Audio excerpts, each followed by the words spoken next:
Hello అండి, ఈరోజు మన ఛానల్లో స్పెషల్ రెసిపీ వీడియో వచ్చేసి పన్నీర్ మసాలా గ్రేవీ కర్రీ ఎలా ప్రిపేర్ చేసుకోవాలో చూపించబోతున్నాను. ఇది నాన్, రోటీ, పుల్కా, చపాతీ అండ్ ఫ్లేవర్డ్ రైస్లోకైనా, జీరా రైస్లోకైనా, దేంట్లోకైనా కానీ పర్ఫెక్ట్గా సూట్ అయిపోతుంది అనమాట. చిన్న చిన్న టిప్స్ తోటి అండ్ మనం ఇంట్లో ఉండే ఇంగ్రీడియంట్స్, మినిమం ఇంగ్రీడియంట్స్తోని easy and tasty and restaurant స్టైల్లో లాగా సింపుల్గా ఎలా ప్రిపేర్ చేసుకోవాలో నేను ఈ వీడియోలో అనేది మీకు చూపించబోతున్నాను అనమాట. ప్రాసెస్లోకి వెళ్ళే ముందర వీడియోని ఒకసారి లైక్ చేసి ఛానల్ సబ్స్క్రైబ్ చేసేయండి. ఇప్పుడు దీనికి కావాల్సిన ఇంగ్రీడియంట్స్ వచ్చేసి నేను ఒక బాగా ఎర్రగా పండినవి ఒక 4 టమోటాలు తీసేసుకొని పెద్ద పెద్ద పీసెస్గా కట్ చేసి పెట్టుకున్నాను. ఒక 2 పెద్ద సైజు ఆనియన్స్, కొంచెం పన్నీరు క్యూబ్స్ లాగా పీసెస్ లాగా కట్ చేసి పెట్టుకున్నాను. ఒక 5-6 జీడిపప్పుని ఒక 15 మినిట్స్ ముందలే నానపెట్టేసి పెట్టుకున్నాను అనమాట. మనం మిక్సర్లో వేసుకునేటప్పుడు ఈజీగా పేస్ట్ అయిపోయి మనకి చాలా బాగుంటుంది. ఇప్పుడు ఒక ప్యాన్ తీసేసుకొని అందులోకి కొంచెం ఆయిల్ యాడ్ చేసేసుకొని మనం ముందుగా కట్ చేసి పెట్టుకున్న పన్నీర్ క్యూబ్స్ అనేవి అందులోకి యాడ్ చేసేసి కొంచెం సాల్ట్ యాడ్ చేసేసి దగ్గరుండి హై ఫ్లేమ్లో కాకుండా మీడియం ఫ్లేమ్లో పెట్టేసుకొని దగ్గరుండి వాటిని ఫ్రై చేసేసుకోవాలన్నమాట.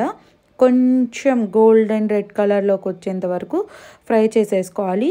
కొంతమంది ఏంటంటే ఎక్కువ కాల్చేస్తూ ఉంటారు. ఆ టైంలో ఏమవుతుందంటే పన్నీర్ అనేది మనం పంట కింద పెట్టి తినేటప్పుడు రబ్బర్ లాగా ఉంటుంది. పన్నీర్ టేస్ట్ అంతా పోతుందన్నమాట. నేను ఇప్పుడు సిమ్లో పెట్టేసి మీడియం ఫ్లేమ్ టు సిమ్లో పెట్టేసుకొని ఇప్పుడు కనిపిస్తుంది కదా, ఈ కలర్తో ఫ్రై చేసేసుకొని మనం ఇంకా తీసి పక్కన పెట్టేసుకుంటే సరిపోతుంది. అప్పుడు పన్నీర్ బాగా ఫ్రై అయిపోయి మనం తినేటప్పుడు ఫ్లేవర్ అండ్ టేస్ట్ మనకు అర్థమైపోతుంది అనమాట. ఇప్పుడు నేను అదే ప్యాన్లో ఇంకొంచెం ఆయిల్ యాడ్ చేసేసి ఒక 2 యాలకులు, 4 లవంగాలు, దాల్చిన చెక్క అన్నీ యాడ్ చేసేసుకొని అవి ఫ్రై అయిపోయిన తర్వాత మనం ముందుగా కట్ చేసి పెట్టుకున్న ఆనియన్స్ని కూడా అందులోకి యాడ్ చేసేసుకుందాం అనమాట. ఆనియన్స్ వేసుకున్న తర్వాత మనం టమోటాలు కూడా ఇందులోకి వెంటనే యాడ్ చేసేసుకోవాలి, మగ్గాల్సిన అవసరం లేదు. ఇప్పుడు మనం కొంచెం సాల్ట్ అందులోకి యాడ్ చేసేసి ఆనియన్స్ని, టమోటాలని మూత పెట్టేసి కొంచెం సాల్ట్ యాడ్ చేసేసుకొని మగ్గనిచ్చుకోవాలన్నమాట.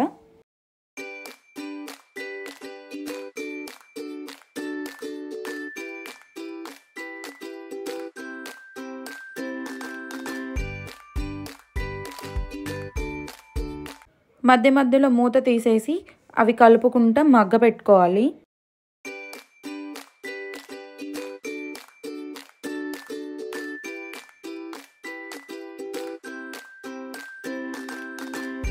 ఇప్పుడు చూసారు కదా, ఆనియన్స్, టమోటా అంతా మనకి బాగా మగ్గిపోయింది. ఈ కన్సిస్టెన్సీలో మగ్గిపోతే మనకి సరిపోతుంది. ఇప్పుడు మనం వాటిని తీసి కొంచెం చల్లారిన తర్వాత మిక్సర్లోకి యాడ్ చేసేసుకొని ఫైన్ పేస్ట్గా చేసుకుందాము. ఇప్పుడే మనం ముందుగా నానబెట్టేసుకున్న జీడిపప్పుని కూడా అందులో యాడ్ చేసేసుకొని చల్లారిన తర్వాత మిక్సీ పట్టుకోవాలి. ఇప్పుడు పక్కన అదే ప్యాన్లో ఆయిల్ యాడ్ చేసేసుకొని కొంచెం ధనియాల పొడి, కొంచెం గరం మసాలా, కారం, ఉప్పు కారం అనేది మీ టేస్ట్కి సరిపడా అడ్జస్ట్ చేసేసుకుంటే ఏదైనా రెసిపీ చేసినప్పుడు దాని ఫ్లేవర్, టేస్ట్ అంతా చాలా బాగుంటుంది. సో టేస్ట్కి సరిపడా ఉప్పు కారం అనేది యాడ్ చేసేసుకోండి. కొంచెం పసుపు అండ్ పన్నీర్ కర్రీ చేస్తున్నాం కాబట్టి పన్నీర్ మసాలా యాడ్ చేసేసాను నేను కొంచెం. అవన్నీ యాడ్ చేసేసి 1 మినిట్ లో ఫ్లేమ్లో పెట్టేసి ఫ్రై చేసుకున్న తర్వాత మనం ముందుగా మిక్సీ చేసి పెట్టుకున్న పేస్ట్ అనేది అందులో యాడ్ చేసేసి బాగా మిక్స్ చేయాలి. ఆయిల్ అండ్ ముందుగా మనం వేసుకున్న మసాలాస్ అన్నీ దీనికి పట్టేంత వరకు బాగా మిక్స్ చేసేసుకోవాలన్నమాట మీడియం ఫ్లేమ్లో పెట్టేసి.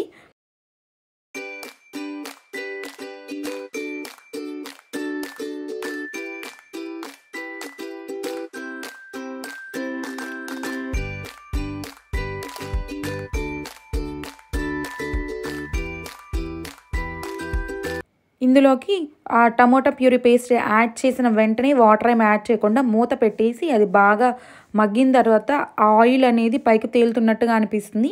అప్పుడు కొంచెం మనం వాటర్ యాడ్ చేసేసుకొని కన్సిస్టెన్సీ అడ్జస్ట్ చేసేసుకుంటే అప్పుడు బాగుంటుంది. ఏంటంటే ఆయిల్ బయటికి వచ్చేటప్పుడు మనం వాటర్ యాడ్ చేసేసుకుంటే, ఎందుకంటే ఆ పేస్ట్ ఆల్రెడీ మగ్గిపోయి ఉంటుంది కాబట్టి మనకు ఆ టేస్ట్, ఆ ఫ్లేవర్ అన్నీ తెలుస్తుంది.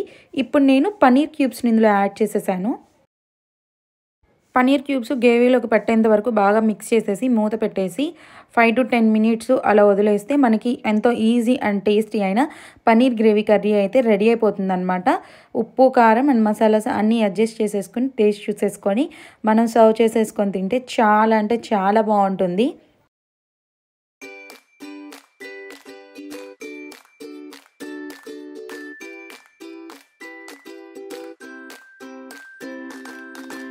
ఇక్కడ నేనైతే బటర్ నాన్లోకి సర్వ్ చేసేసుకున్నాను అనమాట. ఈ బటర్ నాన్ రెసిపీ కూడా నేను మన ఛానల్లో ఆల్రెడీ అప్లోడ్ చేసేసాను. ఇంట్లోనే బటర్ నాన్ ఎలా ప్రిపేర్ చేసేసుకోవాలో ఒకసారి చెక్ చేయండి.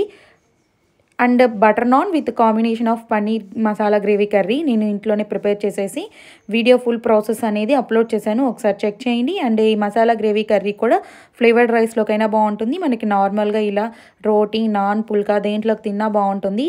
ఒకసారి మీరు కూడా ఇంట్లోనే ట్రై చేయండి. ఎలా ఉందో కమెంట్ చేయండి. వీడియోని లైక్ చేసి ఛానల్ సబ్స్క్రైబ్ చేయండి. అండ్ మీకు ఇంకా ఎటువంటి రెసిపీ వీడియోస్ కావాలో నాకు కమెంట్ చేసేస్తే నేను మీకు అవి పోస్ట్ చేసేస్తాను. బటర్ నాన్ కూడా చాలా ఫ్లఫీగా స్మూత్గా వచ్చాయండి. సో ఒకసారి చెక్ చేయండి, ట్రై చేయండి. Please do like, share, subscribe my channel. Thank you.